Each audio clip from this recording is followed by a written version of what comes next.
तो सभी बहनों एवं भाइयों को नमस्कार। स्वागत है आपका आपके अपने चैनल सक्सेस जंक्शन एक कदम सफलता की ओर में। और हम लेकर के आ गए हैं आपके लिए मध्य प्रदेश महिला परीक्षक भर्ती 2025 से संबंधित महत्वपूर्ण वीडियो है आईसीएमआर रिपोर्ट। इसके आज टॉप 100 प्रश्नों को हम यहाँ पर करने वाले हैं। जैसा कि आपको पता है आईसीएमआर और आईसीडीएस इन दोनों को मिलाकर के लगभग 25 प्रश्न आपके एग्जाम में आने वाले हैं। तो ये महत्वपूर्ण टॉपिक है आपके एग्जाम की दृष्टि से। तो वीडियो को लाइक करके चैनल को सब्सक्राइब कर लीजिए, जिससे कि जितनी भी वीडियो आ रही हैं वो सारी टाइम टू टाइम आप तक पहुंच सकें। नोटिफिकेशन बेल को भी आपको जरूर दबा लेना है, जिससे कि नोटिफिकेशन आप तक पहुंच सके। जिसके पास में नोटिफिकेशन नहीं पहुंचता है वो लोग हमारा Telegram channel success junction live को ज्वाइन कर लेंगे। वहां पर वीडियो डालने के तुरंत बाद लिंक प्रोवाइड करा दी जाती है। ठीक है, अब चलिए क्लास शुरू करते हैं। साथ ही साथ में आपको बता दें एमपी महिला सुपरवाइजर के ऑल सब्जेक्ट के सुपर नोट्स तैयार हैं। अगर आप थ्योरी और एक एक प्रैक्टिस सेट चाहते हैं तो आप मात्र 128 रुपये में ये नोट्स प्राप्त कर सकते हैं। लेकिन अगर आप चाहते हैं कि हमें केवल 10 प्रैक्टिस सेट चाहिए हर एक सब्जेक्ट के, तो आप मात्र 129 रुपये में सभी सब्जेक्ट के 10 प्रैक्टिस सेट और टॉप 100 की सभी पीडीएफ प्राप्त कर सकते हैं। लेकिन अगर आप चाहते हैं कि हमें थ्योरी भी चाहिए और 10 प्रैक्टिस सेट भी चाहिए, तो आप मात्र 199 रुपये में थ्योरी और प्रैक्टिस सेट दोनों ले सकते हैं। ठीक है, मैं तो यही कहूँगा कि आप लोगों को 199 वाला लेना चाहिए, क्योंकि आपकी एग्जाम डेट भी कुछ बढ़ने वाली है। तो ऐसे में जिन लोगों ने बिल्कुल भी तैयारी नहीं की है वो थ्योरी और प्रैक्टिस सेट दोनों मंगा करके अपनी तैयारी और मजबूत कर सकते हैं।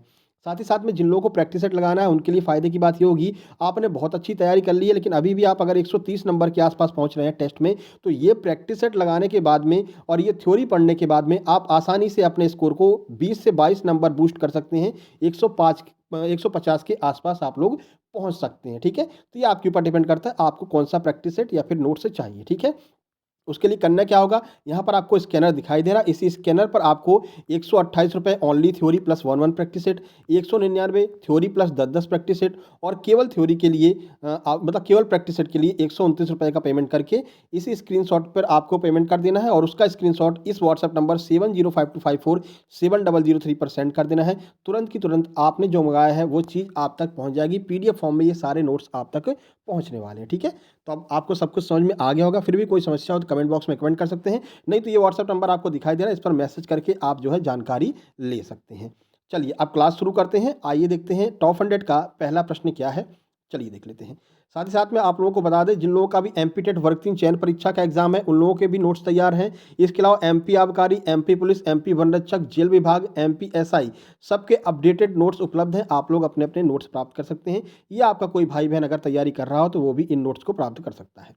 चलिए टॉप 100 का पहला प्रश्न यहाँ पर देखते हैं। बड़े शांति से बड़े अच्छे से आपको समझना है, वीडियो को अंत तक जरूर देखना है। ठीक है, चलिए पहला प्रश्न है आईसीएमआर का पूर्ण रूप क्या होता है, आईसीएमआर का फुल फॉर्म क्या होता है। सबसे पहले आईसीएमआर के इतिहास के बारे में जानेंगे, उसका फुल फॉर्म वगैरह करेंगे, उसके जो आपके मुख्यालय वगैरह हैं, क्या क्या उसकी बॉडीज़ हैं, उन सबको कवर करेंगे। फिर आईसीएमआर की रिपोर्ट में कितनी आयरन चाहिए, कितने कार्बोहाइड्रेट चाहिए, कितना प्रोटीन चाहिए, उन सबको हम कवर करेंगे। बिल्कुल भी आपको परेशान नहीं होना है। तो आईसीएमआर का फुल फॉर्म आपसे पूछा, तो आईसीएमआर का फुल फॉर्म होता है भारतीय चिकित्सा अनुसंधान परिषद। ठीक है, इसकी स्थापना 1949 में की गई थी। अब यहाँ पर कंफ्यूज बिल्कुल भी नहीं होना है। पहले आईसीएमआर को किस नाम से जाना जाता था, तो पहले आईसीएमआर को आईआरएफए के नाम से जाना जाता था, जिसको हम भारतीय अनुसंधान निधि संघ कहते थे। जब आईसीएमआर की स्थापना की गई थी ना पहली पहली बार में, जैसे कि अब बालक का जन्म हुआ है, ठीक है, ये बालक है, बालक का जन्म हुआ है, जन्म होता है तो आप कुछ भी नाम रख देते हैं, मान लीजिए सोनू मोनू गोलू वोलू रख दिया। लेकिन कुछ टाइम बाद कहते हैं नहीं, ये नाम जो है ना, जब बच्चा बड़ा हो जाएगा तो फिर हमको गुस्सा करेगा कि ये क्या नाम रख दिया आपने। तो फिर आप क्या करते हैं, उसका नाम बदल देते हैं, कुछ अच्छा सा नाम रख देते हैं। ऐसा ही हुआ था 1911 में जब स्थापना की गई थी आईसीएमआर की, तब इसका नाम रखा गया था आईआरएफए, यानी कि भारतीय अनुसंधान निधि संघ। ठीक है, बाद में इन लोगों को ये नाम अच्छा नहीं लगा, ठीक है, तो इन्होंने इसका नाम बदल करके 1949 में बदल दिया और क्या कर दिया, भारतीय चिकित्सा अनुसंधान परिषद। समझ में आ गया, दोनों नाम में समझ में आ गया। स्थापना कब की गई थी, बेसिकली स्थापना 1911 में की गई थी, और आईसीएमआर की स्पेशल स्थापना पूछे तो 1949 में की गई थी। आपको बता करके पूछेंगे कि पहली बार जब स्थापना की गई थी तो क्या नाम था, आईआरएफए था, बाद में नाम बदल दिया, क्या रख दिया, आईसीएमआर रख दिया। चलिए आगे बढ़ते हैं, अगला प्रश्न। आईसीएमआर का वित्त पोषण किसके द्वारा किया जाता है, यानी आईसीएमआर जब काम करता है अपना, वहाँ पर कर्मचारी काम करते हैं, उनको पेमेंट कौन देता है, तो उनको पेमेंट भारत सरकार के द्वारा दिया जाता है, और भारत सरकार के स्वास्थ्य एवं परिवार कल्याण मंत्रालय के द्वारा उनको पेमेंट दिया जाता है। आईसीएमआर का जो वित्त पोषण है वो स्वास्थ्य एवं परिवार कल्याण मंत्रालय के द्वारा किया जाता है। राष्ट्रीय पोषण संस्थान एनआईएन की स्थापना कब हुई थी? एनआईएन का फुल फॉर्म आपसे पूछ लेते हैं, आपने अगर तैयारी की होगी तो आपको पता है एनआईएन क्या होता है, तो एनआईएन के बारे में भी हम यहाँ पर कवर करेंगे। एनआईएन का फुल फॉर्म है राष्ट्रीय पोषण संस्थान। स्थापना कब की गई थी? 1918 में एनआईएन की स्थापना की गई थी और तमिलनाडु के कुन्नूर जिले में इसकी स्थापना की गई थी। यह भी आपको याद रखना है एनआईएन के बारे में। आगे बढ़ते हैं। एनआईएन की स्थापना किस रूप में की गई थी? वही बात, एनआईएन जब पैदा हुआ, यानी एनआईएन की जब स्थापना की तो इसका नाम कुछ भी रख दिया था। तो जब शुरुआत में इसका नाम रखा था तो बेरी बेरी इंक्वायरी के नाम से इसका नाम रखा गया था, ठीक है, जब इसकी स्थापना की गई थी। लेकिन बाद में क्या हुआ कि नहीं यार, ये नाम अच्छा नहीं लग रहा है, तो फिर इन्होंने एनआईएन का नाम बदल करके क्या कर दिया था, राष्ट्रीय पोषण संस्थान कर दिया था 1918 में। आगे बात समझ में? चलिए आगे बढ़ते हैं। पूछ लेते हैं कि भैया एनआईएन की स्थापना हुई थी तो क्या नाम रखा गया था? तो जब एनआईएन की स्थापना हुई थी उसका नाम बेरी बेरी इंक्वायरी था, बाद में इसका नाम बदल दिया गया था। चलिए अब यहाँ पर देख लेते हैं आईसीएमआर के पदेन अध्यक्ष कौन होते हैं। तो भारत के केंद्रीय स्वास्थ्य मंत्री जो होंगे वो आईसीएमआर के पदेन अध्यक्ष होंगे। अब ये पदेन अध्यक्ष का अर्थ क्या होता है? तो देखिए, पदेन अध्यक्ष का कोई चुनाव नहीं होता है। जो भी भारत का केंद्रीय स्वास्थ्य मंत्री होगा वो अपने आप आईसीएमआर का अध्यक्ष बन जाएगा, ठीक है। जैसे योजना आयोग या फिर आपका नीति आयोग है, उसमें भी बोला गया है कि जो भी भारत का प्रधानमंत्री होगा, चाहे वो कोई भी हो, जो भी भारत का प्रधानमंत्री होगा वो अपने आप योजना आयोग या फिर नीति आयोग का अध्यक्ष बन जाएगा। और भारत के जो योजना आयोग बनाया गया था, तो भारत के योजना आयोग के पहले अध्यक्ष कौन थे? आज आपको कमेंट बॉक्स में यही कमेंट करना है कि योजना आयोग के पहले अध्यक्ष कौन थे। बहुत सिंपल प्रश्न है, थोड़ा सा घुमाया है, लेकिन आप अपने आप समझ जाएंगे। जिन लोगों ने डेली क्लास हमारी ली होगी उनको पता होगा योजना आयोग के पहले अध्यक्ष कौन थे। कमेंट बॉक्स में आपको कमेंट करना है, ठीक है। चलिए, आप समझ गए ना पदेन अध्यक्ष क्या होता है। पदेन अध्यक्ष का कभी भी चुनाव नहीं होता है। नंबर 7 देखिए, 100 प्रश्न करना है तो थोड़ा सा स्पीड अपन को तेज रखना पड़ेगा। आईसीएमआर में देश में स्वास्थ्य अनुसंधान को बढ़ावा देने के उद्देश्य से पहली बार बायोमेडिकल रिसर्च फेलोशिप कब शुरू की गई थी? यानी कि आईसीएमआर ने क्या किया, देश में स्वास्थ्य अनुसंधान को बढ़ावा देने, अनुसंधान का अर्थ है कि खोज, मतलब स्वास्थ्य के संबंध में कोई खोज की जाए, कोई नई दवाइयां बनाई जाएं, तो इसके लिए इन्होंने क्या किया, एक मेडिकल रिसर्च फेलोशिप शुरू की। फेलोशिप का अर्थ है कि अगर कोई मेडिकल रिसर्च करना चाहता है तो उसको कुछ सुविधा देगी सरकार, पैसा वैसा प्रोवाइड कराते हैं। तो पहली बार बायोमेडिकल रिसर्च फेलोशिप कब शुरू की गई थी? 1941 में शुरू की गई थी, जिससे कि भारत देश के जितने भी वैज्ञानिक हैं वो इसकी ओर बढ़ें और जो है नए नए प्रयोग करें। चलिए आगे बढ़ते हैं। नंबर 8, आईसीएमआर ने फाइलेरिया के नियंत्रण के लिए राष्ट्रीय कार्यक्रम कब शुरू किया था? पहले फाइलेरिया नामक रोग जो है बहुत ज़्यादा फैला हुआ था, ठीक है ना। तो पहले दवाइयाँ होती नहीं थी, टीके वगैरह होते नहीं थे, तो फाइलेरिया बहुत तेज़ी से फैलता था। तो फाइलेरिया को कंट्रोल करने के लिए आईसीएमआर ने कौन सा कार्यक्रम, मतलब कब ये कार्यक्रम शुरू किया था? तो 1949 में फाइलेरिया नियंत्रण कार्यक्रम शुरू किया गया था आईसीएमआर के द्वारा। अगला देखिए, ये मोस्ट इंपोर्टेंट प्रश्न है। आईसीएमआर ने भारतीय जनजातियों का पहला आनुवंशिक एटलस कब संकलित किया था? यानी कि कहाँ-कहाँ पर कौन-कौन सी जनजाति हैं, ये आईसीएमआर के द्वारा एटलस बनाया गया था। एटलस का मतलब समझते हैं? आपने एटलस पढ़ा भी होगा। एटलस का मतलब होता है एक मैप में किसी चीज़ को दर्शा देना। जैसे भारत का मैप है, भारत के मैप में एमपी को दर्शा देते हैं, भैया ये एमपी है ना, तो इसी को हम एटलस कहते हैं। तो जो अपनी मतलब कि जनजातियाँ हैं, तो जनजातियों का पहला आनुवंशिक एटलस आईसीएमआर ने कब प्रोवाइड कराया था? 1984 में प्रोवाइड कराया था। ये फैक्ट वाले प्रश्न है, 2-4 बार आप पढ़ेंगे तो आपको आराम से याद हो जाएगा। बाकी जिन लोगों ने पीडीएफ ले रखी है, ऊपर जो हमने पीडीएफ आपको बताई है, उनमें से कोई भी पीडीएफ अगर आप लेंगे, उसके साथ में आपको ये आईसीएमआर और आईसीडीएस की पीडीएफ लगी हुई मिलेगी, ठीक है। जिन लोगों ने पहले ले लिया है वो लोग बिल्कुल भी परेशान नहीं हो। जिन लोगों ने पहले ले रखा है उनको भी ये पीडीएफ प्रोवाइड कराई जाएगी। लेकिन कब प्रोवाइड कराई जाएगी? जब वो लोग मतलब कि 15 तारीख को या 16 तारीख को बता दिया जाएगा कि 15 या 16 तारीख में आपको ये सारी पीडीएफ, आज से लेकर के 16 तारीख तक जितनी पीडीएफ होंगी वो सारी पीडीएफ आपको 16 तारीख को इकट्ठी दी जाएंगी। तो डेली मैसेज नहीं करना है सर हमको आईसीएमआर की चाहिए, आईसीडीएस की चाहिए। एक तारीख बता दी, 15 से 16 में आपको ये नोट्स, ये जो है जितनी पीडीएफ बीच की होंगी वो आपको प्रोवाइड कराई जाएंगी। साथ ही साथ में जिन लोगों ने पहले पीडीएफ ले रखी है वो लोग मात्र 49 रुपए का पेमेंट करके अगर केवल 10-10 प्रैक्टिस सेट लेना चाहते हैं तो 10-10 प्रैक्टिस सेट ले सकते हैं। पुराने लोग मात्र 49 रुपए का पेमेंट करके ये सारे प्रैक्टिस सेट ले सकते हैं और आगे आने वाली सारी टॉप 100 की पीडीएफ भी ले सकते हैं। ठीक है भाई, चलिए अब देखिए, आईसीएमआर ने जापानी इन्फेलाइटिस के खिलाफ एक टीका जेनबैक कब लॉन्च किया था? ये कई बार पूछा गया है। छत्तीसगढ़ वाले एग्जाम में पूछा गया था कि जेनबैक नामक टीका आईसीएमआर ने कब बनाया था? तो 2013 में बनाया था जेनबैक नामक टीका। क्यों बनाया गया था? तो जापानी इन्फेलाइटिस नामक एक रोग होता था जो बहुत ज़्यादा फैलता था, तो इसी को कंट्रोल करने के लिए 2013 में आईसीएमआर ने जेनबैक नामक टीका बनाया था। ठीक है, आगे बढ़ते हैं, अगला देखते हैं। अगला क्वेश्चन नंबर 11, मेरा नामक पहल MERA मेरा नामक पहल किस रोग के उन्मूलन के लिए ICMR द्वारा 2019 में शुरू की गई थी? 2019 में मेरा नामक एक पहल शुरू की गई। तो कौन से रोग को कंट्रोल करने के लिए यह पहल शुरू की गई थी? सही आंसर मलेरिया। मलेरिया को कंट्रोल करने के लिए मेरा नामक पहल शुरू की गई थी। ये प्रश्न पूछ सकते हैं, ठीक है। चलिए, अब देखिए NIN का फुल फॉर्म पूछा, मतलब NIN का मुख्यालय पूछा है। फुल फॉर्म तो बता दिया, स्थापना कब हुई बता दिया, शुरू में नाम क्या था ये भी बता दिया। मगर आपसे मुख्यालय पूछ ले कि NIN का मुख्यालय कहाँ पर है, तो हैदराबाद में स्थित है NIN का मुख्यालय। सर ICMR का मुख्यालय कहाँ है वर्तमान में? तो वर्तमान में ICMR का मुख्यालय दिल्ली में है। जब इसका नामकरण किया गया था तो कहाँ किया गया था, मतलब जब ये पैदा हुआ था, जन्म हुआ था इसका, तब इसका मुख्यालय कहाँ पर था? तमिलनाडु में, तमिलनाडु के कुन्नूर में, ठीक है। लेकिन बाद में इसका नाम भी चेंज कर दिया और इसका मुख्यालय भी चेंज कर दिया। नाम बदल करके आपका ICMR लिख दिया और मुख्यालय बदल करके दिल्ली कर दिया, जो कि भारत की राजधानी है। आगे बढ़ते हैं, अगला देखिए, ICMR के वर्तमान महानिदेशक कौन है? तो ध्यान रखना, जो केंद्रीय मंत्री होते हैं वो तो होते ही हैं, वो क्या होते हैं, अध्यक्ष होते हैं, लेकिन महानिदेशक अलग होता है। तो जो DG है, डायरेक्टर जनरल है, वो कौन है वर्तमान में? वर्तमान में राजीव बहल जी जो हैं वो वर्तमान में ICMR के महानिदेशक हैं। आगे बढ़िए, अगला देखिए, ICMR 2020 के अनुसार एक सामान्य महिला को प्रतिदिन कितने ऊर्जा की आवश्यकता होती है? अब यहाँ से आपकी बेसिकली ICMR की रिपोर्ट चालू हो रही है। अभी तक हमने ICMR का हिस्ट्री वगैरह देख लिया, उसका मुख्यालय देख लिया, उसका पुराना नाम, नया नाम, NIN के बारे में सारी जानकारी ले ली। अब 15 नंबर के क्वेश्चन से आपकी जो लिस्ट है, जो रिपोर्ट जारी की गई है ICMR के द्वारा, वो यहाँ पर चलने वाली है। तो बड़े ध्यान से आपको देखना है।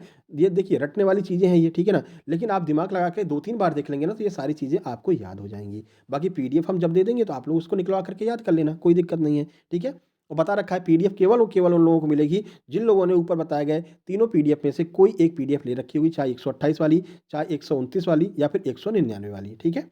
चलिए देखिए, 16 नंबर, नहीं 15 नंबर तो कराए नहीं, भी पहले 15 देख लेते हैं। ICMR 2020 के अनुसार एक सामान्य महिला को प्रतिदिन कितने ऊर्जा की आवश्यकता होती है? जो एक नॉर्मल लेडीज है, कोई भारी काम नहीं कर रही, घर पे रह रही, हाउसवाइफ है, उनको कितनी ऊर्जा चाहिए? तो 1660 किलो कैलोरी ऊर्जा चाहिए, ये ICMR ने बताया है नॉर्मल लेडीज के लिए। चलिए आगे बढ़ते हैं, 16 नंबर है, ICMR 2020 के अनुसार एक मध्यम काम करने वाली सामान्य महिला को प्रतिदिन कितनी ऊर्जा की आवश्यकता, प्रतिनिधि नहीं है, प्रतिदिन है, ठीक है ना, पर डे कितने ऊर्जा की आवश्यकता होती है? तो 2130 किलो कैलोरी चाहिए, अगर वो नॉर्मल कोई काम कर रही है, जैसे ऑफिस गोइंग कोई महिलाएं हैं, 6 से 9 काम करती, मतलब 9 से 6, 9 से 6 उल्टा कर दिया, 9 बजे जाती हैं ऑफिस, 6 बजे वापस लौट के आती हैं। तो सामान्य काम करने वाली जो कंप्यूटर कंप्यूटर बैठकर काम करती हैं, उनको कितनी ऊर्जा चाहिए? तो उनको 2130 किलो कैलोरी ऊर्जा चाहिए। जो नॉर्मल लेडीज़ हैं, हाउसवाइफ हैं, कोई काम खास नहीं कर रही हैं, उनको 1660 कैलोरी चाहिए। लेकिन जो ऑफिस गोइंग महिलाएं हैं, यानी मध्यम काम कर रही हैं, उनको 2130 किलो कैलोरी चाहिए। इसके बाद में आती हैं भारी काम करने वाली महिलाएं। तो ICMR 2020 के अनुसार एक भारी काम करने वाली महिलाओं को प्रतिदिन कितने ऊर्जा की आवश्यकता होती है? तो जो भारी काम कर रही हैं, जैसे कि जो महिलाएं मजदूरी करती हैं, ठीक है ना, जो ईंट वगैरह पहुंचाती हैं, कुछ महिलाएं जो उनकी मजबूरी होती है, तो या फिर कह सकते हैं कमाने के लिए वो लोग मतलब मजदूरी करती हैं, और अच्छी बात भी है, ठीक है ना, कोई दिक्कत नहीं है, अपना कमाओ खाओ, कोई दिक्कत नहीं है। तो इनको कितनी ऊर्जा चाहिए? इनको 2720 किलो कैलोरी ऊर्जा की आवश्यकता होती है। तीनों आपको याद रखना है, ठीक है। चलिए, कितनी कितनी है? 1600 नॉर्मल को, 2130 जो सामान्य काम कर रही है ऑफिस गोइंग को, और 2720 किसको, जो भारी काम कर रही हैं। चलिए अब नंबर देखिए 18, ICMR 2020 की रिपोर्ट के अनुसार एक सामान्य पुरुष को कितनी ऊर्जा की आवश्यकता होती है? एक सामान्य पुरुष का मतलब क्या है भैया? बेरोजगार वाले, ठीक है ना, जो घर पे बैठे हैं, नौकरी नहीं लगी है, इधर उधर घूम घाम रहे हैं, तो उनको कितना चाहिए? उनको चाहिए 2110 किलो कैलोरी, ठीक है। इतने में उनका काम चल जाएगा, कोई काम वाम करना नहीं है, घूमना बैठना है, ठीक है ना। ऐसा कभी भी नहीं करना चाहिए। आप घर पर बैठे हैं अगर ना, तो कोई ना कोई काम करिए, माता पिता का हाथ बटाइए, कुछ काम करिए, लेकिन फालतू फर्जी मत बैठिए घर पर। अगर आप फर्जी घर पर बैठेंगे तो वो आपके दिमाग के लिए, खाली दिमाग शैतान का घर सुना होगा ना, वो आपके दिमाग के लिए भी समस्या बन जाएगी और आपके शरीर के लिए भी समस्या बन जाएगी। मोटापा 100 रोग खेल लेते हैं, ठीक है। फिलहाल ICMR ने कहा कि ऐसे पुरुष जो घर पर बैठे हुए कोई काम नहीं कर रहे हैं, उनको 2110 किलो कैलोरी ऊर्जा की आवश्यकता फिर भी पड़ती है। चलिए, अब ICMR 2020 की रिपोर्ट के अनुसार एक मध्यम कार्य करने वाले पुरुष को कितनी ऊर्जा की आवश्यकता पड़ती है? यानी एक जो ऑफिस गोइंग पुरुष है, जो ऑफिसों में जाकर के काम कर रहे हैं, लैपटॉप मोबाइल पर काम कर रहे हैं, उनको कितनी चाहिए? उनको 2710 किलो कैलोरी चाहिए, ठीक है। उसके बाद में बात करते हैं ICMR 2020 के अनुसार भारी कार्य करने वाले पुरुष को कितनी ऊर्जा की आवश्यकता होती है? तो जो भारी काम कर रहे हैं, जो मजदूरी कर रहे हैं, कहीं जाकर के ईंट वगैरह या फिर घर वगैरह बना रहे हैं, जो मजदूर हैं, उनको कितनी चाहिए? उनको 3470 किलो कैलोरी ऊर्जा की आवश्यकता होती है। समझ गए? 2710, 3470 और 2110। बाकी ऊपर आप देख कर के आगे महिला के भी बता दिया आपको हमने, पुरुष वाला भी बता दिया। बड़े ध्यान से समझते हुए चलिए, आपको सारी चीज़ें याद हो जाएँगी, क्यों परेशान हो रहे हैं, ठीक है ना? फिर अभी मिनी मॉक टेस्ट हम चालू करेंगे तो उसमें क्लियर हो जाएगा। अब हम कोशिश ये कर रहे हैं कि जल्दी से आपका जो प्रैक्टिस सेट वाला है ना, 10-10 प्रैक्टिस सेट पहले उसको समाप्त करवा दें।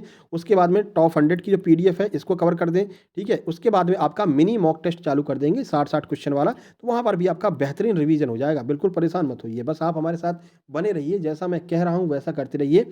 नोट्स मंगवा लीजिए, नोट्स मंगवा लेंगे, थ्योरी आपकी क्लियर हो जाएगी, प्रैक्टिस सेट से आपके क्वेश्चन क्लियर हो जाएंगे, टॉप 100 से वन लाइनर क्लियर हो जाएंगे, और जो मिनी मॉक टेस्ट कराएंगे, जब ये तीनों चीज़ें आपकी क्लियर रहेंगी तो मिनी मॉक टेस्ट देने में आपको बहुत मज़ा आने वाला है। इस तरह से आपका फाइनली 660 में से एक सीट आपकी ज़रूर कन्फर्म हो जाएगी। ऐसा ही हुआ है, लगभग 177 बच्चों ने एमपी पुलिस का रिटन एग्जाम क्वालिफाई किया है। यही किया था उनके लिए भी हमने, पहले सबको हमने नोट्स दे दी कि भैया थ्योरी हम नहीं करा पाएंगे, नोट्स आपको प्रोवाइड करा रहे हैं, प्रैक्टिस सेट करा रहे हैं। पहले नोट्स दे दिया, फिर प्रैक्टिस सेट कराया, फिर मिनी मॉक कराया, फिर टॉप 100 कराया। 177 प्लस ऐसे लोग हैं जिन्होंने मैसेज करके बताया कि सर हमारा रिटन क्लियर हो गया है। तो इसी तरह से आपका भी क्लियर होने वाला है, बस आप लोग साथ बने रहिए।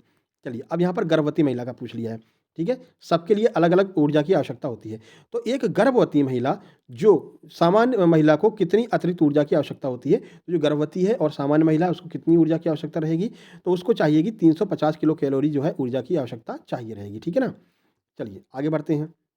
ये एक्स्ट्रा बोल रहे हैं, मतलब सामान्य महिला से। देखिए 350 नहीं, एक महिला को सामान्य महिला से, यानी कि एक जो सामान्य महिला है, जो हाउसवाइफ है, ठीक है? उसको तो चाहिए 1600 किलो कैलोरी, ठीक है? लेकिन एक जो महिला गर्भवती हो गई है, तो अब वो सामान्य से अलग हो गई ना, तो अब उसको कितना चाहिए? तो उसको 350 किलो कैलोरी ऊर्जा एक्स्ट्रा चाहिए, ठीक है? तो यहाँ पर आपको अतिरिक्त ऊर्जा पूछी गई है, ये नहीं कि इतनी ही चाहिए, इतनी ऊर्जा इसको प्लस में चाहिए, यहाँ पर प्लस लगा लीजिए, यानी कि अतिरिक्त ऊर्जा इसको चाहिए अगर महिला गर्भवती हो जाती है तो। आगे बढ़िए, नंबर 22 समझ गए ना? डिफरेंस समझ गए? एक नॉर्मल महिला है जो लेडीज़, जो हाउसवाइफ है, उसके बाद में एक जो गर्भवती महिला है, तो गर्भवती अगर हो जाती है तो 350 किलो कैलोरी एक्स्ट्रा उसको ऊर्जा चाहिए, क्योंकि उसके गर्भ में एक शिशु पल रहा है, उसको भी तो ऊर्जा चाहिए। कहाँ से मिलेगा? माँ से ही प्राप्त होगा, ठीक है? चलिए, अब देखते हैं 22 नंबर। 22 नंबर क्या है? एक स्तनपान कराने वाली महिला जिसका बच्चा 0 से 6 महीने का है, उसे कितनी अतिरिक्त कैलोरी की आवश्यकता होती है? यहाँ पर फिर से आपसे पूछा है अतिरिक्त कैलोरी। अतिरिक्त कैलोरी का अर्थ है कि प्लस, ठीक है? अब ये देखिए, एक बात और कन्फर्म रखना, धात्री कौन होता है? धात्री महिला किसे कहते हैं? तो ऐसी महिलाएँ जो स्तनपान कराती हैं, उन्हीं को धात्री महिला कहा जाता है। तो कभी कन्फ्यूज़ नहीं होना कि सर यहाँ पर स्तनपान लिखा है और यहाँ पर धात्री महिला लिखा है। तो चाहे धात्री महिला कहें या फिर स्तनपान कराने वाली महिला कहें, दोनों एक ही बात है। तो अब आपसे पूछा गया है कि एक धात्री महिला है, एक स्तनपान कराने वाली महिला है, जिसका बच्चा 0 से 6 महीने का है, उसे कितनी अतिरिक्त ऊर्जा की आवश्यकता होगी? तो एक्स्ट्रा ऊर्जा की बात कर रहे हैं, तो एक्स्ट्रा प्लस 600 किलो कैलोरी ऊर्जा चाहिए। जब महिला गर्भवती हो गई तो प्लस 350 किलो कैलोरी चाहिए। जब महिला का बच्चा हो गया है और महिला उसको दूध पिला रही है, उसको स्तनपान करा रही है, तो उसको 600 किलो कैलोरी चाहिए, क्योंकि जो बालक को जितनी भी ऊर्जा मिलेगी, वो माता के दूध से ही मिलेगी। तो पहले माता कुछ खाएगी तभी तो बालक को मिलेगा। तो सभी से निवेदन है, जो भी मतलब जो भी अपने बच्चों के पिताजी लोग हैं, उनसे निवेदन है कि अगर आपकी जो हाउसवाइफ है या अगर आपकी जो पत्नी है, वो प्रेग्नेंट है, तो उनके ऊपर बहुत ज़्यादा ध्यान देने की आवश्यकता है, क्योंकि उनको उस समय प्लस 350 किलो कैलोरी चाहिए। और अगर आपका बालक भी आ गया है और बालक को स्तनपान करा रही हैं, तो और भी ज़्यादा ध्यान देने की आवश्यकता है, फिर इन्हें प्लस 600 किलो कैलोरी ऊर्जा की आवश्यकता होती है। तो ऐसे में आपको नारियल पानी, काजू, बादाम, ये सारी चीज़ें एक्स्ट्रा देनी चाहिए। बाकी आंगनवाड़ी से पूरक पोषण तो आपको आईसीडीएस के अनुसार मिलता है। आईसीडीएस को भी हम अगली टॉप 100 में कवर करेंगे। चलिए नंबर 23 देखिए। और महिलाओं को भी अपने ऊपर ध्यान दीजिए, ठीक है ना? अपने ऊपर ज़्यादा ध्यान दीजिए ऐसे में, क्योंकि वो चीज़ जो है ना, वो आपके साथ-साथ में आपके बच्चे के ऊपर भी इफ़ेक्ट करने वाली है।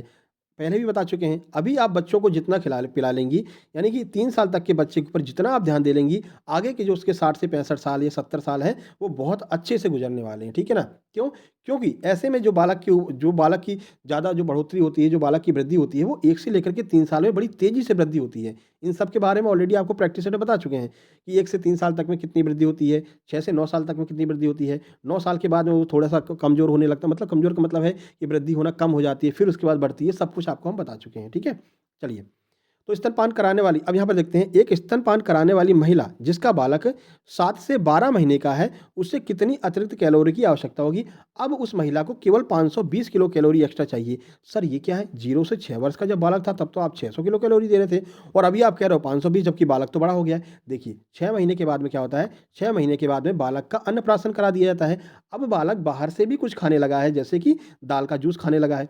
एक बालक बना ही देते हैं, लो बालक बना दिया, ठीक है ना? इसकी चुटिया निकाल दी, ठीक है? ये रहा बालक।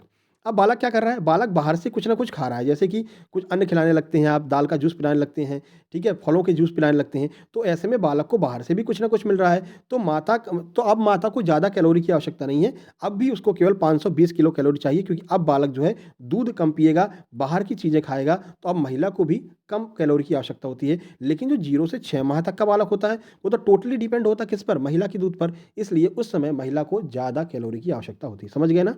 चलिए आगे बढ़ते हैं, अगला देखते हैं। 24 नंबर।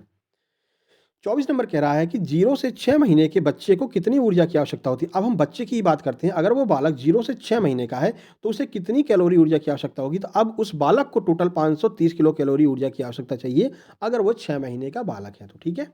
चलिए, 7 से 12 महीने तक के बच्चे को कितने किलो कैलोरी ऊर्जा चाहिए। अब 7 से 12 महीने का बच्चा हो गया, बाहर से भी चीज़ें खाने लगा है, थोड़ा बहुत अम्मा पापा वम्मा बोलने भी लगा है, तो अब उसको थोड़ी सी और कैलोरी ऊर्जा चाहिए, तो 660 किलो कैलोरी ऊर्जा चाहिए। ये सब कुछ आईसीएमआर के रिपोर्ट के अनुसार आपको बता रहे हैं। इन सब प्रश्न के आगे लिख लेना भैया, आईसीएमआर 2020 के अनुसार 7 से 12 महीने तक के बच्चे को कितनी किलो कैलोरी ऊर्जा चाहिए, तो 660 किलो कैलोरी ऊर्जा चाहिए। तो 0 से 6 महीने का बालक है जो माँ के दूध पर डिपेंड है, 530 किलो कैलोरी। इस समय बालक ज़्यादा एक्टिविटी नहीं करता है, कुछ बोलता बोलता नहीं है, अपना आराम से सोता रहता है, तो ज़्यादा ऊर्जा भी खर्च नहीं होती, तो 530 किलो कैलोरी। 7 से 12 साल का बच्चा हो जाता है तो कुछ ना कुछ बोलने लगता है, रेंगने लगता है, चलने लगता है, या फिर पैर के बल पे चलने लगता है, घुटने के बल चलने लगता है, तो ऐसे में उसको थोड़ी सी कैलोरी और चाहिए, तो 70 कैलोरी ऊर्जा उसको और एक्स्ट्रा चाहिए इन एक्टिविटी के लिए। 660 किलो कैलोरी ऊर्जा उसको चाहिए रहेगी। आगे बढ़ते हैं, देखिए 26 नंबर। 26 नंबर है, बच्चों की प्यास को शांत करने वाले माता को दूध को क्या कहते हैं। तो जो बच्चों की प्यास शांत करता है उसको हम हिंड मिल्क कहते हैं। माता के दूध के कई सारे नाम हैं, हिंड मिल्क होता है, फॉर मिल्क होता है, बहुत सारे और भी हैं, ठीक है। तो जो हिंड मिल्क होता है, ये हिंड मिल्क में क्या होता है, पानी की मात्रा बहुत अधिक होती है, ठीक है ना। और ये आपका 0 से 6 महीने तक का जो बालक होता है उसको हिंड मिल्क मिलता है, तो उससे क्या होती है, उसकी प्यास समाप्त होती है, उसकी प्यास की जो पूर्ति है वो हिंड मिल्क के द्वारा किया जाता है। इसमें सबसे ज़्यादा लगभग 90% जो है वो पानी होता है। तो ऐसे में महिलाओं को 0 से 6 वर्ष तक का जिसका बालक है, उन महिलाओं को पानी, दूध, आपका जूस हो गया, फलों के जूस, नारियल पानी, इन सब चीज़ों को ज़्यादा से ज़्यादा लेना चाहिए, क्योंकि बालक को पानी की जो मात्रा है वो आपके दूध से ही मिल रही है। चलिए नंबर 27 देखते हैं। 27 क्या कह रहा है, तो 16 से 18 साल तक की एक सामान्य लड़की को प्रतिदिन कितने ऊर्जा की आवश्यकता होती है। यानी कि एक सामान्य लड़की है, एक बालिका है जो कि 16 से 18 साल की है, तो कितनी ऊर्जा चाहिए उसको, तो उसको चाहिए 2500 किलो कैलोरी ऊर्जा की आवश्यकता होती है। वहीं 16 से 18 साल के सामान्य लड़के को कितनी ऊर्जा की आवश्यकता चाहिए, तो अगर कोई बालक जो 16 से 18 साल का है तो आईसीएमआर के अनुसार उसे 3320 किलो कैलोरी ऊर्जा की आवश्यकता होती है, ठीक है। तो जो बालिका है उसे 2500 किलो कैलोरी, और जो बालक है उसे 3320 किलो कैलोरी। आगे बढ़ते हैं, देखिए 29 नंबर का प्रश्न है। ये आपसे अलग-अलग पूछ लिए जाते हैं, भैया बताओ 16 से 18 साल में कितना चाहिए, 13 से 15 में कितना चाहिए, 11 से 15 में कितना चाहिए। तो ये अलग-अलग कैटेगरी वाइज़ आपसे पूछते हैं, तो उसको हमने कवर किया है जो आपके एग्ज़ाम में प्रश्न बनते हैं। देखिए, एक 13 से 15 साल के लड़के को प्रतिदिन कितनी कैलोरी ऊर्जा की आवश्यकता होगी। जो 13 से 15 साल का है तो उसको चाहिए रहेगी 2860 किलो कैलोरी की ऊर्जा चाहिए रहेगी 13 से 15 साल के बालक को। वहीं 13 से 15 साल की सामान्य लड़की को कितने किलो कैलोरी ऊर्जा की आवश्यकता होगी, तो 2400 किलो कैलोरी ऊर्जा की आवश्यकता होगी 13 से 15 साल तक की एक सामान्य लड़की को। आगे बढ़िए, अगला देखिए प्रश्न। प्रश्न नंबर 31 है, एक 10 से 12 साल के लड़के को कितने किलो कैलोरी ऊर्जा की आवश्यकता होगी। 3 में पूछते हैं, 13, 15, 16, 18, 10, 12। तो 10 से 12 साल तक के बालक को कितनी ऊर्जा चाहिए, तो 2220 किलो कैलोरी ऊर्जा 10 से 12 साल तक के बालक को चाहिए। अब ये रटने वाली ही चीज़ें हैं, लेकिन आप 2-3 बार वीडियो अगर देख लेंगे ना तो आपको ये चीज़ें धीरे-धीरे याद हो जाएँगी। फिर जब आपके ऑप्शन में टकराएँगी तो आप अपने आप आंसर लगा करके आगे निकल जाएँगे, है ना? चलिए, बाकी मिनी मॉक टेस्ट कराएँगे, वहाँ पर आपका पूरा रिवीजन हो जाएगा। ये सारे क्वेश्चन हम मिनी मॉक टेस्ट में कराएँगे, फिर देखते हैं किसके नंबर कितने आते हैं। मिनी मॉक टेस्ट में सभी प्रश्न, सभी सब्जेक्ट के 15-15 क्वेश्चन डेली कराया करेंगे, ठीक है ना? चलिए, एग्ज़ाम तक आपको एकदम परफेक्ट बना देंगे, परेशान मत हो आप बिल्कुल भी। बस जो मैं कह रहा हूँ वो इतना करते चलो। देखिए, एक 10 से 12 साल की लड़की को कितने किलो कैलोरी ऊर्जा की आवश्यकता चाहिए, तो एक जो लड़का 10 से 12 साल है उसे 2220, एक जो लड़की 10 से 12 साल है उसे 2060 यानी 2060 किलो कैलोरी ऊर्जा की आवश्यकता होती है। ध्यान रखना, ऊर्जा को हमेशा किलो कैलोरी में मापते हैं। चलिए 33 नंबर, आईसीएमआर रिपोर्ट 2020 के अनुसार एक सामान्य पुरुष को प्रतिदिन कितना प्रोटीन चाहिए। जो सामान्य पुरुष है, अब यहाँ पर प्रोटीन आ गया, ठीक है। अभी तक ऊर्जा की बात कर रहे थे, अब हम प्रोटीन की बात करेंगे, कार्बोहाइड्रेट की बात करेंगे, वसा की बात करेंगे, ठीक है ना, बाकी आयरन की बात करेंगे। इन सब को हम कवर करने वाले हैं, परेशान मत होइए बिल्कुल। आप देखिए चलिए भैया, लाइक कर दीजिए, चैनल को सब्सक्राइब कर लीजिए, कमेंट बॉक्स में प्यारा सा कमेंट कर दीजिए, जिससे कि हमें और उत्साह मिलता रहे और हम लगातार आपकी क्लासेस लेकर के आते रहें। और अब हम प्रयास करेंगे कि एक दिन आप मतलब कि एक ही दिन में 2 वीडियो आएँ, जिसमें एक आपकी टॉप 100 की पीडीएफ हो और एक आपका प्रैक्टिस सेट हो, ठीक है? ये दोनों समाप्त होते ही आपका मिनी मॉक चालू कर देंगे। आईसीएमआर 2020 के अनुसार एक सामान्य पुरुष को प्रतिदिन कितना प्रोटीन चाहिए? तो प्रतिदिन एक सामान्य पुरुष को, जो काम नहीं कर रहा है, मतलब घर पे बैठा हुआ है, वही बेरोजगार, ठीक है ना? तो उनको 54 ग्राम प्रोटीन की आवश्यकता होती है। घर पर बैठे-बैठे भी 54 ग्राम प्रोटीन खा रहे हो, गलत बात है ये, ठीक है? नौकरी लो, तैयारी करो, नौकरी लो। चलिए, आगे बढ़िए। आईसीएमआर रिपोर्ट 2020 के अनुसार एक सामान्य महिला को कितना प्रोटीन चाहिए प्रतिदिन? तो एक जो सामान्य महिला जो घर पर बैठी हैं, हाउसवाइफ हैं, देखिए महिलाओं की बहुत अच्छी बात है, वो घर पर खाली नहीं बैठती हैं, ठीक है ना? वो बैठेंगी, वो काम करेंगी, रोटी-पानी बनाएँगी, कुछ ना कुछ करती रहेंगी, ठीक है? तो महिलाओं की ये बहुत अच्छी बात है कि वो लोग कुछ ना कुछ करती रहती हैं, ठीक है ना? घर पर फालतू नहीं बैठती हैं। तो 45.7 किलोग्राम मतलब 45.7 ग्राम। अब ऐसा ही मत करना कि सर तो आप महिलाओं की बहुत बड़ाई करते हो और जो है पुरुष लोगों को जो है मतलब कि बुराई कर रहे हो। भैया मेरा ऐसा कोई मतलब नहीं, मेरा बस यही कहना है कि घर पर बैठे-बैठे पड़े मत रहो, तैयारी करो, नौकरी लो, कोई काम करो, कुछ भी करो, खाली दिमाग शैतान का घर आपको बता रखा है, ठीक है? और महिलाएँ अपनी दिमाग कभी खाली नहीं रखती हैं, ठीक है? जितनी भी दीदी लोग हैं, कभी भी खाली नहीं बैठेंगी, कुछ ना कुछ करती रहेंगी। कोई मतलब कुछ भी बना रहा है, ठीक, कोई पेंटिंग कर रहा है, कुछ भी कर रहा है, मतलब करती रहेंगी, खाली नहीं बैठती, ये इनकी विशेषता होती है। तो 45.7 ग्राम। अब इतनी बड़ाई कर दी है, दीदी लोग तो लाइक करेंगी ही करेंगे, ठीक है? वीडियो को लाइक करिए तुरंत। नंबर 35, आईसीएमआर रिपोर्ट 2020 के अनुसार गर्भवती होने के बाद महिला का वजन कितना मिनिमम बढ़ना चाहिए? यानी एक महिला अगर मान लीजिए 55 किलोग्राम की है, ठीक है? सामान्यतः 55 किलोग्राम की है। अगर वह गर्भवती हो जाती है, तो गर्भवती होने के बाद में उसका वजन मिनिमम कितना बढ़ना चाहिए? तो 10 से 12 किलोग्राम उसका वजन ज़रूर बढ़ना चाहिए, ठीक है? अगर वो एक स्वस्थ प्रेगनेंसी चाहती है, तो 10 से 12 किलोग्राम वजन उसका ज़रूर बढ़ना चाहिए। तो आईसीएमआर ने कहा है कि 10 से 12 किलोग्राम वजन बढ़ता है।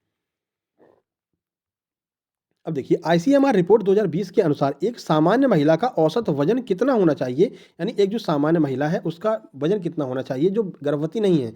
तो जो नॉर्मल लेडीज़ होती हैं उनका वजन 55 किलोग्राम होना चाहिए। अगर 55 किलोग्राम आपका वजन है तो ठीक-ठाक है, सब कुछ बढ़िया है, कोई दिक्कत नहीं है, ठीक है? आगे बढ़ते हैं। नंबर 37, ये लो बड़ा हो गया, ये भी अपने मन से ही काम कर रहा है, ठीक है? सुनता नहीं है हमारी कोई नहीं सुनता, आप खुद नहीं सुन रहे हो, लाइक ही नहीं किया अभी तक, ठीक है? चलिए 37, एक गर्भवती महिला जो दूसरी तिमाही में प्रवेश कर चुकी है, उसे कितना अतिरिक्त प्रोटीन चाहिए? यानी एक ऐसी महिला जो दूसरी तिमाही में है पहुँच गई, यानी कि 4 से ऊपर पहुँच गई, 4 महीने से ऊपर पहुँच गई है, तो अब उसको कितना अतिरिक्त प्रोटीन चाहिए? तो 9.5 ग्राम एक्स्ट्रा चाहिए। टोटल नहीं, 9.5 ग्राम एक्स्ट्रा प्रोटीन चाहिए, जो अभी तक उसको मिल रहा था ना, उससे भी 9.5 ग्राम प्रोटीन एक्स्ट्रा चाहिए। तो अतिरिक्त आपसे पूछा है, जहाँ पर अतिरिक्त लगा मिल जाए तो समझिए सामान्य से कितना एक्स्ट्रा चाहिए। तो 9.5 ग्राम चाहिए, प्लस इसमें लगा हुआ है, इसका अर्थ है कि 9.5 ग्राम एक्स्ट्रा चाहिए और ये प्लस लगा हुआ आपको मिलेगा आपके ऑप्शन में भी। चलिए 38 नंबर, एक गर्भवती महिला जो तीसरी तिमाही में है, उसे कितना अतिरिक्त प्रोटीन की आवश्यकता होती है? अगर वो तीसरी तिमाही में, देखिए दूसरी तिमाही में है, तो उसे 9.5 ग्राम एक्स्ट्रा चाहिए, लेकिन अब वो तीसरी तिमाही में पहुँच गई है, यानी कि बहुत जल्दी अब वो बालक को जन्म देने वाली है, तो ऐसे में उसको कितना एक्स्ट्रा प्रोटीन चाहिए? तो ऐसे में 22 ग्राम प्रोटीन एक्स्ट्रा चाहिए, क्योंकि यह वह स्थिति होती है जब बालक का निर्माण होता रहता है, यानी बालक की हड्डियाँ बनती हैं, बालक के हेयर्स बनते हैं, ठीक है? बालक के हाथ-पैर बनते हैं, बालक की आँखें बनती हैं, तो ऐसे में उसको प्रोटीन की आवश्यकता होती है। प्रोटीन और भी ज़्यादा चाहिए उसको, ठीक है ना? तो ऐसे में 22 ग्राम प्रोटीन की आवश्यकता होती है जब महिला तीसरी तिमाही में प्रवेश करती है। ये आप लोग भी ध्यान रखिए, ठीक है ना? इसी हिसाब से आप लोगों को भी प्रोटीन लेना रहेगा। चाहे आप चने से लीजिए, चाहे सोयाबीन से लीजिए, प्रोटीन समय पर ज़रूर लीजिए। पेंटावैलेंट वैक्सीन की खुराक कब दी जाती है? तो ध्यान रखना, पेंटावैलेंट वैक्सीन के बारे में अलग से बता रखा है। टीकाकरण की टॉप 100 की वीडियो मतलब पीडीएफ लगभग सबके पास में पहुँच गई है। टीकाकरण की टॉप 100 की पीडीएफ हमने सबको दे दी है, जिन लोगों ने भी हमसे अभी तक पीडीएफ कोर्स लिया है, ठीक है? और तो उसमें बताया गया था कि भैया 6 सप्ताह, 14 सप्ताह और 10 सप्ताह, ये 3 बार पेंटावैलेंट की खुराक दी जाती है, पेंटावैलेंट का टीका लगता है। पेंटावैलेंट में कौन-कौन से टीके दिए जाते हैं, क्या-क्या रहता है, वो सब कुछ टीकाकरण वाली पीडीएफ में दे रखा है। नहीं तो वीडियो देख लेना, सक्सेस जंक्शन टीकाकरण सर्च करेंगे तो आपको मिल जाएगा। एक धात्री यानी स्तनपान कराने वाली महिला जिसका बच्चा 0 से 6 महीने का है, उसे सामान्य महिला से कितना अधिक प्रोटीन चाहिए? अब महिला ने बच्चे को जन्म दे दिया है और उसका जो बच्चा है वो 0 से 6 महीने के बीच में है। अब वो स्तनपान करा रही है बालक को, तो अब उसको कितना प्रोटीन चाहिए? अब उसको 16.9 ग्राम प्रोटीन चाहिए। बालक जब गर्भ में था तो उसकी हड्डियाँ वगैरह बन रही थी, हेयर्स वगैरह बन रहे थे, इसलिए उसको एक्स्ट्रा प्रोटीन प्लस 22 ग्राम चाहिए था। लेकिन अब बालक का जन्म हो गया, अब वो दूध पिला रही है, अब उसको 16.9 ग्राम एक्स्ट्रा प्रोटीन चाहिए। आगे बढ़ते हैं, अगला देखिए 41 नंबर 41, एक धात्री महिला समझ रहे हैं ना, स्तनपान कराने वाली। एक धात्री महिला जिसका बच्चा 6 से 12 महीने का है, उसे सामान्य महिला से कितना अतिरिक्त प्रोटीन चाहिए? अब बालक 6 से 12 महीने का हो गया, वही 6 से 12 महीने का बालक हो जाएगा तो क्या करेगा? बाहर से कोई चीज़ खाना शुरू कर देगा, दाल या फिर जूस वगैरह लेना शुरू कर देगा, सेरेलैक देने लगती हैं आजकल की माताएँ, ठीक है ना? तो 6 से 12 महीने का बालक जो है अलग से एक्स्ट्रा कुछ भी पूरक आहार ले रहा है, तो ऐसे में अब महिला को कम प्रोटीन की आवश्यकता पड़ेगी और अब उसे केवल 13.2 ग्राम प्रोटीन की एक्स्ट्रा आवश्यकता होती है। समझ में आ रहा है ना क्यों क्यों ये प्रोटीन की आवश्यकता कम होती जा रही है? क्योंकि बालक अब बाहर से भी चीज़ें खाने लगा है, पूरक पोषण आहार खाने लगा है। अभी तक वो केवल माता के दूध पर डिपेंड था। तो जब माता के दूध पर डिपेंड था तो माता को ज़्यादा दूध देना पड़ता था, मतलब ज़्यादा दूध पिलाना पड़ता था बालक को। इसलिए उसको अतिरिक्त प्रोटीन की आवश्यकता थी। अब बालक बाहर से भी कुछ खा रहा है, तो माता को कम दूध पिलाना पड़ेगा और दूध बनना भी बंद हो जाता है, कम हो जाता है। तो ऐसे में उसको 13.5 जो है ग्राम प्रोटीन चाहिए। अगला देखिए, 0 से 6 महीने के बालक को कितना प्रोटीन चाहिए? अब जो बालक है, जिसका नवजात है, जो अभी जन्म हुआ है उसका या फिर 0 से 6 महीने के बीच में है, उसको भी प्रोटीन की आवश्यकता पड़ेगी क्योंकि अभी उसके हड्डी वगैरह का निर्माण हो रहा है, मजबूती हो रही है। आपको पता है, शुरुआत में बहुत ज़्यादा हड्डियाँ होती हैं और बाद में ये हड्डियाँ जुड़ करके बाद में लास्ट में 206 हड्डियाँ बचती हैं, ठीक है ना? तो हड्डियों का प्रोग्राम तो बन ही रहा है, बाकी दाँत भी उसके निकलने हैं, तो ऐसे में उसको 8.1 ग्राम प्रोटीन प्रतिदिन चाहिए, ये भी आपको याद रखना है। अब ऐसा तो है नहीं उसको सोयाबीन खिलाने लगोगे, उसको प्रोटीन कहाँ से मिलेगा? माता के दूध से मिलेगा, उसके लिए माता के पास भी प्रोटीन होना चाहिए, तो वो सब हमने आपको बता दिया है। चलिए 43, एक 7 से 12 महीने के बालक को प्रतिदिन कितना प्रोटीन चाहिए? तो अब क्या चाहिए? 10.5 ग्राम। अब यहाँ पर उसको एक्स्ट्रा प्रोटीन चाहिए जो कि उसको बाहर से भी मिलेगा और माता के दूध से भी मिलेगा, ठीक है ना? तो दोनों जगह से प्रोटीन उसको मिलेगा, लेकिन अब वो बालक धीरे-धीरे बड़ा हो रहा है तो प्रोटीन की मात्रा भी उसको ज़्यादा चाहिए, 10.5 ग्राम प्रोटीन चाहिए। और आपको हमने कई बार बता रखा है, प्रोटीन को हमारी बॉडी का बॉडी बिल्डर कहा जाता है। क्यों कहा जाता है बता रखा है ना आपको? जो बॉडीगार्ड होते हैं ना, जो बॉडी बनाने जाते हैं जिम में, उनके डोले-वोले निकलते हैं, वो कहाँ से निकलते हैं? प्रोटीन खाते हैं वो, ठीक है ना? प्रोटीन के डिब्बे खाते हैं, ठीक है? तो प्रोटीन के डिब्बे क्यों खाते हैं? क्योंकि जिससे कि उनकी बॉडी और बिल्डिंग हो सके, इसीलिए कहते हैं कि प्रोटीन को शरीर का बॉडी बिल्डर कहा जाता है। आगे बढ़िए, अगला देखिए। 44 नंबर, एक 10 से 12 साल तक के बच्चे को लगभग कितने प्रोटीन की आवश्यकता होती है? अब ये बालक 10 से 12 साल का हो गया तो अब उसको 32 ग्राम प्रोटीन की आवश्यकता होगी प्रतिदिन, ध्यान रखना। और ये सारे के सारे जो फैक्ट हैं वो आईसीएमआर के रिपोर्ट के अनुसार ही हम आपको बता रहे हैं, ठीक है? चलिए आगे बढ़ते हैं। एक 13 से 15 साल के बालक को कितने प्रोटीन की आवश्यकता पड़ेगी? अलग-अलग पूछते हैं, 10 से 12, 13 से 15, 16 से 18। तो अब 13 से 15 से अगर आप पूछा जाए तो ध्यान रखना 44.9 ग्राम प्रोटीन की आवश्यकता प्रतिदिन उसको पड़ेगी, यह आपको ध्यान रखना है। जैसे-जैसे उम्र बढ़ती जाती है, बच्चों के लिए प्रोटीन की मात्रा आवश्यकता बढ़ती जाती है। देखिए, 46 नंबर 16 से 18 का पूछा है, देखिए, तो 16 से 18 साल के लड़के को प्रतिदिन कितने प्रोटीन की आवश्यकता होती है? तो बालक अब 16 से 18 का हो गया है, उसको 55.4 ग्राम प्रोटीन की आवश्यकता पड़ती है। चलिए आगे बढ़ते हैं, अगला देखिए 47 नंबर। 16 से 18 साल की कोई बालिका है, उसको प्रतिदिन कितने प्रोटीन की आवश्यकता होगी? तो 16 से 18 साल की बालिका को प्रतिदिन 46.2 ग्राम प्रोटीन की आवश्यकता रहेगी। आगे बढ़िए, 48, आईसीएमआर 2020 के अनुसार एक सामान्य पुरुष को प्रतिदिन कितना कार्बोहाइड्रेट चाहिए? अभी तक प्रोटीन पर बात कर रहे थे, ठीक है? अब प्रोटीन के बारे में आपको हमने सब बता दिया कि बालक को कितना चाहिए, धात्री महिला को कितना चाहिए, नॉर्मल महिला को कितना चाहिए, लड़की को कितना चाहिए, 12 से 16 साल की लड़की को, 16 से 18 साल के लड़के को, बच्चे को, सब बता दिया आपको। अब प्रोटीन से बाहर क्वेश्चन नहीं जाएगा, इसी में से प्रोटीन का क्वेश्चन आने वाला है। अब हम बात यहाँ पर करने वाले हैं कार्बोहाइड्रेट की। तो चलिए कार्बोहाइड्रेट को कवर कर लेते हैं। तो 2020 के अनुसार एक सामान्य पुरुष को, वही जो घर पे बैठा है, बेरोजगार है, ठीक है? एक लड़के कह रहे होंगे, ये सर तुम बहुत बेइज्जती करते हो हमारी, है ना? और दीदी लोगों की बेइज्जती नहीं करते हो। तो बताइए, आईसीएमआर 2020 के अनुसार सामान्य पुरुष को 130 ग्राम कार्बोहाइड्रेट प्रतिदिन चाहिए, जो घर पर बैठा है, कोई काम नहीं कर रहा है, ठीक है? 130 ग्राम। अब चलिए आगे बढ़ते हैं। आईसीएमआर 2020 के अनुसार एक सामान्य महिला और पुरुष को कितना ग्राम वसा चाहिए? फैट भी आपको आवश्यकता पड़ती है, बिना फैट के भी काम नहीं चलेगा। तो जो सामान्य महिला और पुरुष हैं, दोनों को 27 ग्राम फैट की आवश्यकता पड़ती है प्रतिदिन। आगे बढ़ते हैं। नंबर 50, कार्बोहाइड्रेट कितने प्रकार का होता है? ये भी प्रश्न आपके छत्तीसगढ़ वाले एग्जाम में पूछा गया था। कार्बोहाइड्रेट कितने प्रकार का है? तो कार्बोहाइड्रेट 3 प्रकार के होते हैं। कौन-कौन से? Monosaccharide, disaccharide, polysaccharide. ये 3 तरह के होते हैं। कौन सा ऐसा कार्बोहाइड्रेट है जिसे टुकड़ों में नहीं तोड़ा जा सकता? तो जो मोनोसैकेराइड होता है, इसे आप अन्य अन्य टुकड़ों में नहीं तोड़ सकते हैं, तो ये भी आपको ध्यान रखना है। तो 3 प्रकार के कार्बोहाइड्रेट होते हैं, तीनों प्रकार हमने आपको बता दिए हैं। आगे बढ़ते हैं, 51 नंबर देखते हैं। देखिए 50 हो गया अपना, अर्धशतक हो गया, ठीक है, ताली बजा दो इसी बात पे। अब ताली कैसे बजाओगे? ताली के लिए आपको लाइक करना रहेगा, एक लाइक कर दीजिए, बज गई ताली, ठीक है ना। बाकी ताली तो आप, जब आपका सिलेक्शन हो जाएगा तो पड़ोसी बजाएंगे ताली, मन ही मन में तो वो ऐसे हो रहे होंगे, कैसे, ऐसे ही, ये क्या हो गया, और आपको दिखाएंगे कैसा, ये बात, हम तो बहुत खुश हैं तुमको लेकर के, तुम्हारा सिलेक्शन हो गया, तुम महिला सुपरवाइजर बन गई, हम तो बहुत खुश हैं, ताली बजाएंगे। लेकिन अंदर कैसे होंगे? अंदर ऐसे होंगे, ठीक है ना, सब जानते हैं, सबको पता है। चलिए, हम तो चाहते हैं कि ऐसा होना चाहिए। सभी बहनों के आस पड़ोस में जितने लोग हैं, उनके साथ में ये 2 कंडीशन ज़रूर होना चाहिए कि वो अंदर-अंदर तो ऐसे हों और बाहर से जब आपका सिलेक्शन हो जाए तो ऐसे हों, ठीक है ना? ये 2 कंडीशन ज़रूर बननी चाहिए। चलिए, रिश्तेदार भी ऐसे ही होते हैं, ठीक है ना? रिश्तेदार कहीं अलग से नहीं आते, ऐसे ही होते हैं। चलिए, एक गर्भवती महिला को प्रतिदिन कितना कार्बोहाइड्रेट चाहिए? तो एक गर्भवती महिला जो है उसको प्रतिदिन 175 ग्राम कार्बोहाइड्रेट चाहिए, क्योंकि उसके गर्भ में एक बालक पल रहा है, उसको भी कार्बोहाइड्रेट की आवश्यकता होती है और वो सारी चीज़ें उसको महिला से ही मिलती है। और महिला से वो सारी चीज़ें कैसे पहुँचती हैं? तो प्लेसेंटा के माध्यम से पहुँचती हैं। प्लेसेंटा पर भी जो प्रश्न आता है तो इसको हम आईसीडीएस के साथ में कवर कर लेंगे, प्लेसेंटा को भी, ठीक है। चलिए, 1 ग्राम कार्बोहाइड्रेट से कितनी ऊर्जा प्राप्त होती है? ये प्रश्न भी कई बार पूछा गया कि 1 ग्राम कार्बोहाइड्रेट से हमको ऊर्जा मिलती कितनी है? तो 1 ग्राम कार्बोहाइड्रेट से 4 किलो कैलोरी ऊर्जा हमको मिलती है। 1 ग्राम वसा से कितनी ऊर्जा मिलती है सर हमें? तो 1 ग्राम वसा से 9 किलो कैलोरी ऊर्जा मिलती है। ध्यान रखना, कार्बोहाइड्रेट, प्रोटीन और वसा, इन तीनों में सबसे ज़्यादा ऊर्जा कौन देता है? सबसे ज़्यादा ऊर्जा हमको वसा देता है। ये प्रश्न भी आपको ध्यान रखना है। और कार्बोहाइड्रेट और प्रोटीन दोनों में बराबर ऊर्जा मिलती है। तो 1 ग्राम कार्बोहाइड्रेट खा लो या फिर 1 ग्राम प्रोटीन खा लो, दोनों से 4 किलो कैलोरी ऊर्जा की हमें जो है मिलती है।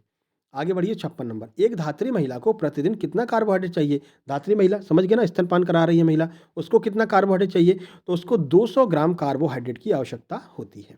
एक शिशु, अब बालक पर बात करेंगे, सबको कवर करना है अपन को, महिला को कवर करना है, जो नॉर्मल लेडीज़ हैं, जो नॉर्मल पुरुष हैं उनको बताना है। उसके बाद में एक गर्भवती महिला के बारे में बताना है कितना चाहिए, एक महिला जो धात्री है, जो बच्चे को दूध पिला रही है, उसको बताना है, और अब जो बच्चा भी आ गया है तो उसको बताना है कि 0 से 6 माह के बच्चे को कितना चाहिए, बच्चा बड़ा हो गया 10 से 12 साल को कितना चाहिए, 13 से 15 को कितना चाहिए, 16 से 18 को कितना चाहिए, तो ये सब हम कवर करेंगे, ठीक है ना।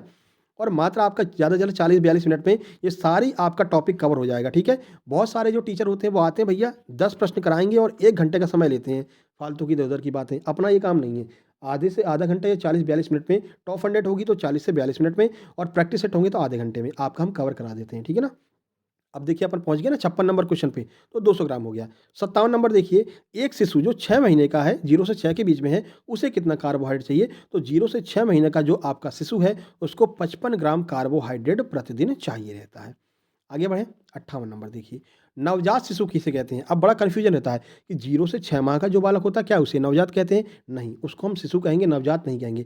जो 0 से 28 दिन का शिशु होगा, उसको हम नवजात कहते हैं, ठीक है? यानी उसका अभी-अभी जन्म हुआ है। तो 1 महीने से कम का जो शिशु होता है, उसको हम नवजात शिशु में काउंट करते हैं। ये प्रश्न भी कई बार पूछ लिया गया था और लोग गलत करके आए थे, 0 से 6 महीने लगा कर आए थे, जबकि 0 से 28 दिन का जो बालक होगा, उसको हम क्या कहेंगे? उसको हम नवजात कहेंगे, अभी-अभी इसका जन्म हुआ है। देखिए, कोलेस्ट्रॉल जो दूध होता है, कल हमने प्रश्न पूछा था, बहुत सारे लोगों ने कमेंट किया था, बहुत-बहुत धन्यवाद आप लोगों का। जो आज प्रश्न पूछा है, योजना आयोग के पहले अध्यक्ष कौन थे, उसका भी कमेंट आप लोग करना, ठीक है? जो चीज़ आप कमेंट बॉक्स में कमेंट कर देते हो, हमेशा के लिए आपको याद हो जाती है, कन्फर्म याद है, ठीक है? कोलेस्ट्रॉल दूध में कौन-सी एंटीबॉडी पाई जाती है? तो कोलेस्ट्रॉल जो दूध होता है, कोलेस्ट्रॉल दूध में आईजीए एंटीबॉडी पाई जाती है, जो कि बच्चे की जीवन भर रक्षा करती है विभिन्न रोगों से लड़ने में। इसीलिए जो माता का पहला गाढ़ा पीला दूध होता है, उसे हम अमृत कहते हैं, बच्चे के लिए अमृत है, और उस पहले गाढ़े पीले दूध को ही कोलेस्ट्रम कहा जाता है। आगे बढ़िए, अगला देखिए, 60 नंबर। एक शिशु जो 7 से 12 महीने का है, उसे प्रतिदिन कितना कार्बोहाइड्रेट चाहिए? तो 7 से 12 महीने का कितना चाहिए? 95 ग्राम चाहिए, क्योंकि बालक बड़ा हो गया है, उसे ऊर्जा चाहिए, ऊर्जा कार्बोहाइड्रेट से मिलेगी तो कार्बोहाइड्रेट की संख्या भी बढ़ती जाएगी। तो 95 ग्राम जो है कार्बोहाइड्रेट चाहिए 7 से 12 साल के शिशु को। अगला देखिए, 61। बच्चों द्वारा माता के दूध को छोड़ना क्या कहलाता है? 0 से 6 महीने तक बच्चा जो है दूध पीता रहता है। कुछ-कुछ बच्चे 1 साल तक भी पीते हैं, उसके बाद में वो बच्चे माँ का दूध पीना छोड़ देते हैं। तो जब माता के दूध को पीना छोड़ते हैं, तो इस क्रिया को क्या कहते हैं? इस क्रिया को हम वीनिंग कहते हैं, ध्यान रखना, ये भी कई बार पूछा गया है, ठीक है? वहीं जब माता को पहली बार ये अनुभव हो कि उसके गर्भ में कोई शिशु पल रहा है, तो उस अनुभव को हम क्या कहते हैं? उसको लाइटनिंग कहते हैं, और ये सब लोगों ने अनुभव किया होगा कि बहुत खुशी होती है। तो ऐसे याद रखिए, लाइटनिंग, लाइटनिंग का अर्थ है कि हमारा चेहरा खुशी से खिल उठता है जब पता चलता है कि किसी महिला के गर्भ में कोई बालक, कोई शिशु, कोई बालिका पल रही है, तो उसके चेहरे पर खुशी आ जाती है, चेहरा चमक जाता है। तो ऐसे याद रखिए कि लाइटनिंग आ जाती है, ठीक है ना? चलिए आगे बढ़ते हैं। अगला प्रश्न देखिए, नंबर 63, 10 से 12 साल तक का जो लड़का और लड़की ये दोनों होंगे उनको प्रतिदिन कितना कार्बोहाइड्रेट चाहिए? अभी 7 से बताया था ना, 7 साल तक का जो होगा, 7 महीने तक का जो होगा उसको कितना चाहिए रहेगा? 7 साल तक के 95 ग्राम। लेकिन अब बालक 10 से 12 साल का हो गया है, अब कितना चाहिए? 130 ग्राम उसको कार्बोहाइड्रेट चाहिए। आगे बढ़ते हैं, और ये लड़का-लड़की दोनों को बराबर चाहिए, 130 ग्राम चाहिए ही चाहिए। 64, 16 से 18 साल के लड़का और लड़की को प्रतिदिन कितना कार्बोहाइड्रेट चाहिए? तो 16 से 18 साल पर भी 130 ग्राम ही कार्बोहाइड्रेट चाहिए, यानी कि 10 से लेकर के 18 साल तक का जो भी बालक बालिका होगी उसको 130 ग्राम कार्बोहाइड्रेट चाहिए रहेगा। 63 नंबर, एक सामान्य पुरुष को प्रतिदिन कितना सेलेनियम चाहिए? सेलेनियम ध्यान रखना, और ये जो सेलेनियम वगैरह होता है, सेलेनियम हो गया, आयोडीन आयोडीन हो गया, ये सारी चीज़ें माइक्रोग्राम में दी जाती हैं, एमसीजी में दी जाती हैं, यह भी आपको याद रखना है। तो सामान्य पुरुष को प्रतिदिन कितना सेलेनियम चाहिए? तो 40 माइक्रोग्राम सेलेनियम चाहिए सामान्य पुरुष को। सामान्य पुरुष से क्या तात्पर्य है, समझ रहे हैं? बार-बार नहीं बोलेंगे, नहीं लड़के डिसलाइक कर देंगे, ठीक है ना? चलिए, 66, आईसीएमआर 2020 के अनुसार एक सामान्य पुरुष को प्रतिदिन कितना विटामिन ए? ये प्रश्न बहुत बार पूछा गया। विटामिन ए जिसे हम रेटिनॉल कहते हैं, ये बहुत पूछे जाते हैं प्रश्न। देखिए, तो एक जो सामान्य पुरुष है उसको विटामिन ए कितना चाहिए, कितना रेटिनॉल चाहिए? विटामिन ए को ही हम रेटिनॉल कहते हैं, ध्यान रखना। ये तो कन्फ्यूज हो जाओ कि रेटिनॉल कहाँ से दे दिया, सर ने तो विटामिन ए बताया था। तो विटामिन ए को ही हम रेटिनॉल कहते हैं। कल वाले प्रैक्टिस सेट में भी ये प्रश्न आया था। तो सामान्य पुरुष को 1000 माइक्रोग्राम जो है चाहिए रहता है, क्या? विटामिन ए, जिसे हम क्या कहते हैं? रेटिनॉल कहते हैं। आगे बढ़िए, अगला देखिए। हमने अभी आपको ऊपर ही बताया, एमसीजी का अर्थ है माइक्रोग्राम, और जो रेटिनॉल है, जो विटामिन ए है, ये माइक्रोग्राम में ही दिया जाएगा। अगला देखिए, 67, विटामिन ए की पहली खुराक एक बच्चे को कब दी जाती है? तो अभी बताया था आपको, विटामिन ए की पहली खुराक 9 माह पर दी जाती है बालक को, ध्यान रखना, ठीक है? 9 माह पर बालक को विटामिन ए की पहली खुराक दी जाती है, और इसी 9 माह पर खसरे का टीका लगता है। तो खसरे के टीके के साथ में ही विटामिन ए यानी रेटिनॉल की पहली खुराक दी जाती है। अगला देखिए, एक सामान्य महिला को प्रतिदिन कितना विटामिन ए चाहिए? जो सामान्य महिलाएं हैं उनको 840 माइक्रोग्राम विटामिन ए चाहिए, जो कि सामान्य महिलाएं, हाउसवाइफ हैं। अगला देखिए, नंबर 69, 69, अब गर्भवती महिला भी पूछेंगे। तो एक गर्भवती महिला को आईसीएमआर 2020 के अनुसार प्रतिदिन कितने रेटिनॉल की आवश्यकता होती है? तो जो गर्भवती महिला है उसके पेट में एक शिशु पल रहा है, तो ऐसे में उसको 900 माइक्रोग्राम रेटिनॉल विटामिन ए की आवश्यकता पड़ेगी। अगला देखिए, 70 नंबर, आईसीएमआर 2020 के अनुसार एक धात्री महिला मतलब स्तनपान करा रही है, अब शिशु का जन्म हो गया है, अब उसको कितना चाहिए? तो अब उसको 950 माइक्रोग्राम जो है रेटिनॉल की आवश्यकता पड़ेगी, क्योंकि अब वो शिशु को दूध भी पिला रही है। तो खुद के लिए भी रेटिनॉल चाहिए और शिशु के लिए भी रेटिनॉल चाहिए, तो 50 ग्राम और बढ़ जाता है, तो 950 ग्राम पूछा है। हो सकता है आपसे डिफरेंस पूछ दें कि एक सामान्य महिला मतलब कि एक गर्भवती महिला और एक धात्री महिला में रेटिनॉल में कितना डिफरेंस होता है? तो ध्यान रखना, प्लस 50 ग्राम का डिफरेंस रहता है, यानी कि 50 ग्राम एक्स्ट्रा उसको चाहिए रहता है जब वो बालक को दूध पिला रही है, ठीक है? आगे बढ़ते हैं, 71, अब बच्चे की बात करते हैं। तो 0 से 6 महीने तक के बच्चे को प्रतिदिन कितना विटामिन ए चाहिए, कितना रेटिनॉल चाहिए? 0 से 6 माह तक के बालक को, तो उसको 350 माइक्रोग्राम विटामिन ए चाहिए रहेगा जब बालक 0 से 6 महीने का है। चलिए, 6 से 12 महीने के बच्चे को कितना जो है विटामिन ए चाहिए? देखिए, यहाँ पर इसको काट दीजिए। 6 से 12 महीने के जो बच्चा है उसको कितना विटामिन ए यानी कि रेटिनॉल चाहिए रहेगा? तो जो 6 से 12 महीने का जो बच्चा है उसको 350 माइक्रोग्राम विटामिन ए चाहिए रहेगा, ठीक है? अब ये यहाँ से गलती से लिख गया है, तो जब हम आपको पीडीएफ देंगे तो वहाँ पर इसको हम कटवा देंगे, ठीक है? चलिए, यहाँ पर रेटिनॉल ही लिखना था, पर रेटिनॉल बोला वो प्रेग्नेंट लिख गया, कोई दिक्कत नहीं, हम कटवा देंगे। चलिए, 73, 10 से 12 साल तक के बालक को कितना विटामिन ए चाहिए रहता है? अब पहले 6 से 12 की बात की थी, अब बालक जो है 10 से 12 महीने का हो गया है, 10 से 12 साल का हो गया है, तो अब उसको कितना चाहिए? तो अब वो एक तरह से बहुत परिपक्व हो चुका है, अब उसको और विटामिन ए चाहिए, तो ऐसे में उसको 790 माइक्रोग्राम विटामिन की आवश्यकता पड़ेगी, अगर बालक 10 से 12 साल का हो गया है तो। आगे देखिए, 790 माइक्रोग्राम। 74 देखते हैं, 10 से 12 साल तक की बालिका को कितना विटामिन ए चाहिए? तो जो 10 से 12 साल की बालिका है उसको 770 माइक्रोग्राम विटामिन ए की आवश्यकता पड़ेगी। 13 से 15 साल तक के बालक को कितना रेटिनॉल चाहिए? तो जो 13 से 15 साल तक का बालक है उसे 930 माइक्रोग्राम, कितना? 930 माइक्रोग्राम रेटिनॉल विटामिन ए की आवश्यकता पड़ेगी। वहीं 13 से 15 साल तक की बालिका को कितना रेटिनॉल चाहिए? तो बालिका को चाहिए 890 माइक्रोग्राम रेटिनॉल, ठीक है? आगे बढ़ते हैं, थोड़ी-सी स्पीड तेज़ करते हैं, नहीं तो 1 घंटे की वीडियो बन जाएगी। चलिए, 77, 16 से 18 साल तक के बालक को कितना रेटिनॉल चाहिए? तो 16 से 18 साल को चाहिए 1000 माइक्रोग्राम, जितना कि एक नॉर्मल व्यक्ति को चाहिए, सामान्य पुरुष को उतना ही अब इसको भी चाहिए, ठीक है? माइक्रोग्राम को ऐसे भी लिखते हैं, ये भी आप याद रखना, यूजी भी लिख देते हैं। आगे देखिए, 16 से 18 साल की बालिका को प्रतिदिन कितना विटामिन चाहिए? अब विटामिन पर आ गए हैं। अभी तक रेटिनॉल था, रेटिनॉल समाप्त, अब विटामिन पर आ गए हैं अपन। तो देखिए 16 से 18 साल की बालिका को कितना विटामिन चाहिए? तो 860 माइक्रोग्राम विटामिन जो है 16 से 18 साल तक की बालिका को चाहिए। चलिए, वहीं विटामिन ए की कमी से कौन-सा रोग हो जाता है? तो विटामिन ए की कमी से सबको पता है रतौंधी रोग हो जाता है, जिसे हम नाइट ब्लाइंडनेस भी कहते हैं। 80 नंबर, आईसीएमआर 2020 के अनुसार एक सामान्य पुरुष को प्रतिदिन कितने आयरन की आवश्यकता होती है? ठीक है, अब हम आयरन पर आ चुके हैं। आयरन को हम यहाँ पर कवर करने वाले हैं। तो एक जो सामान्य पुरुष है उसको 19 मिलीग्राम, ध्यान रखना आयरन हमेशा एमजी में, मिलीग्राम में दिया जाता है। तो एक सामान्य पुरुष को, वही समझ गए अब बताने की जरूरत तो है नहीं, समझ ही गए होंगे। तो 19 मिलीग्राम जो है आयरन चाहिए रहता है। आयरन कहाँ से मिलता है पूछा गया था कई बार, तो लोगों ने आंसर भी दिया था पिछले वाले प्रैक्टिस सेट में, पालक से हमको आयरन मिलता है। अब देखिए, ये प्रश्न कई बार पूछा गया है। 1 ग्राम हीमोग्लोबिन बनाने में कितने आयरन की आवश्यकता होती है? अगर 1 ग्राम आपको हीमोग्लोबिन बनाना है तो आयरन की कितनी आवश्यकता होगी? तो 3.34 जो मिलीग्राम आयरन होता है, इसकी मदद से 1 ग्राम हीमोग्लोबिन बनता है। और हीमोग्लोबिन क्या करता है? हमारे शरीर में जो रक्त होता है, तो रक्त में सबसे ज़्यादा मात्रा हीमोग्लोबिन की होती है, ठीक है?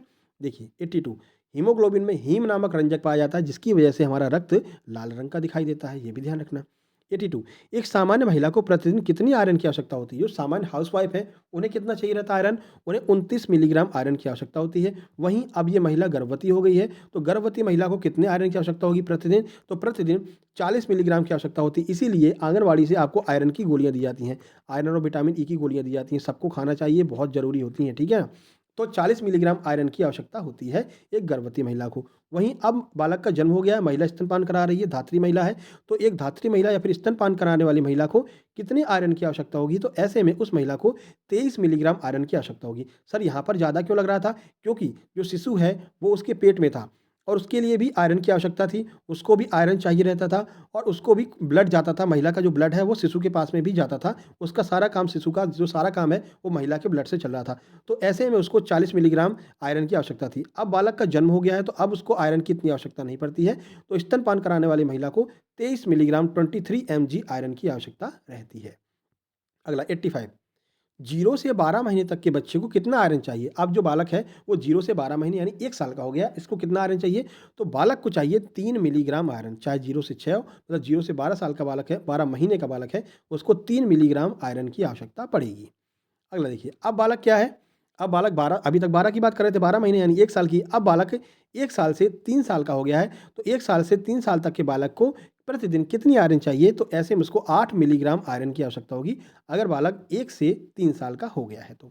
चलिए 87, देखिए 4 से 6 साल तक के बालक को प्रतिदिन कितने आयरन की आवश्यकता होती है? अब ऐसा नहीं कहना सर बालक लिख रहे हैं, बालिका नहीं है। बालक और बालिका ये दोनों जब तक 7 से 10 साल की नहीं हो जाती हैं, तो इनको बालक ही बालिका माना जाता है, ठीक है? इनके लिए सेम रहता है। तो 4 से 6 साल तक के बालक या बालिका को प्रतिदिन कितनी आयरन चाहिए? तो अब 4 से 6 साल का है, तो 11 मिलीग्राम आयरन की आवश्यकता पड़ेगी उसको। आगे बढ़िए।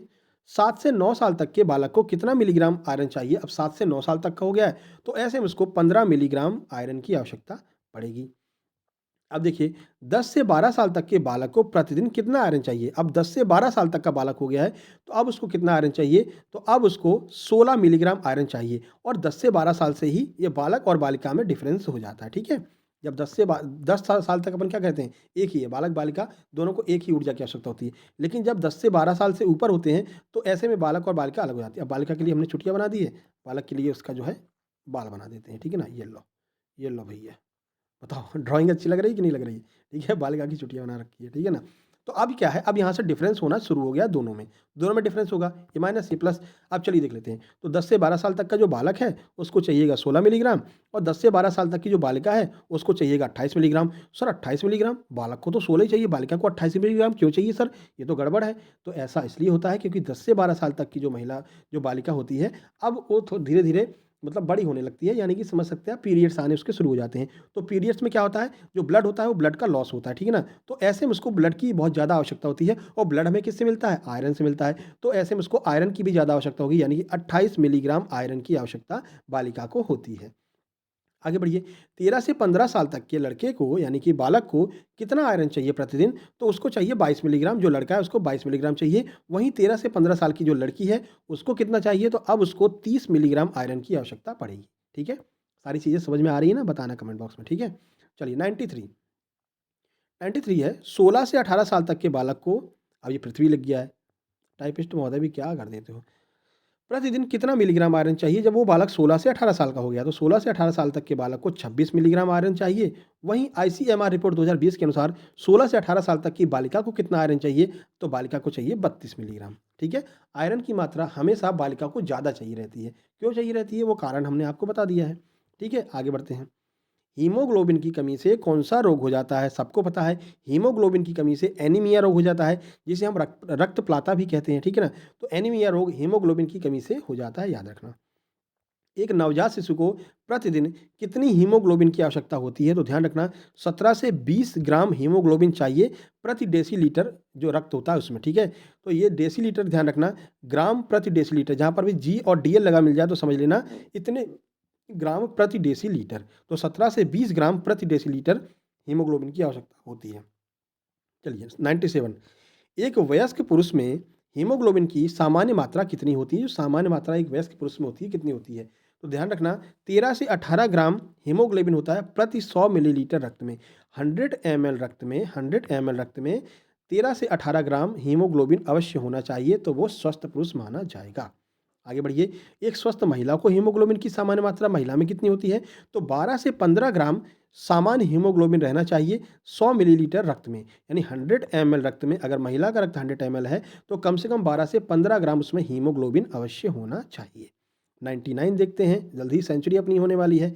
तो विश्व स्वास्थ्य संगठन ने गर्भवती महिलाओं में एनीमिया को कितने से कम हीमोग्लोबिन पर परिभाषित किया है, यानी कि अगर इतने से कम हीमोग्लोबिन है महिला में तो हम उसको एनीमिया से ग्रसित महिला मानेंगे। कितना, आइए देख लेते हैं। अगर महिला में 11 ग्राम प्रति डेसीलीटर है, ठीक है, मतलब कि प्रति 100 ml में, प्रति 10 डेसीलीटर में, प्रति 10 डेसीलीटर में अगर 11 ग्राम वो है आपका हीमोग्लोबिन है, तो हम ये मानेंगे कि वो महिला एनीमिया नामक रोग से ग्रसित है।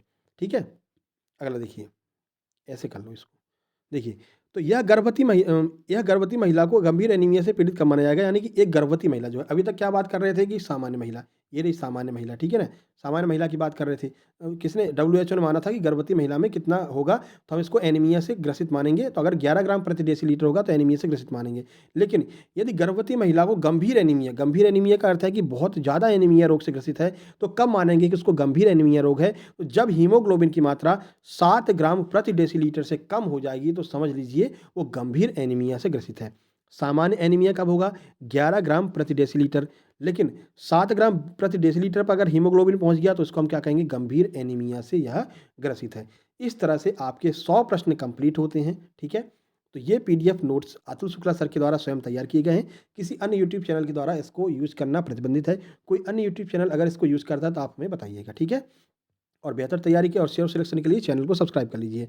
बाकी नीचे टेलीग्राम चैनल की लिंक दी गई, उसको भी आप लोगों को ज्वाइन कर लेना। वहाँ पर महत्वपूर्ण जानकारी हम आपको बताते रहते हैं। जैसे एग्जाम डेट वगैरह बढ़ेगी तो आपको वहाँ पर अपडेट कर दिया जाएगा। ठीक है, सक्सेस जंक्शन लाइव के नाम से वो चैनल है। बाकी पीडीएफ हम आपको बता दे रहे हैं 7052547003, वो आपको व्हाट्सअप नंबर ऊपर दिया गया है 7052544703।